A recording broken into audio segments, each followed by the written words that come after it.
بسم الله الرحمن الرحيم.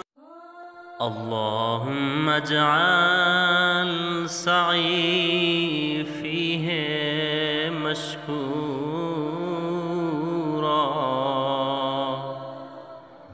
وذنبي فيه مغفورا وعملي فيه مقبولا وعيبي فيه مسورا يا أسمع الصالحين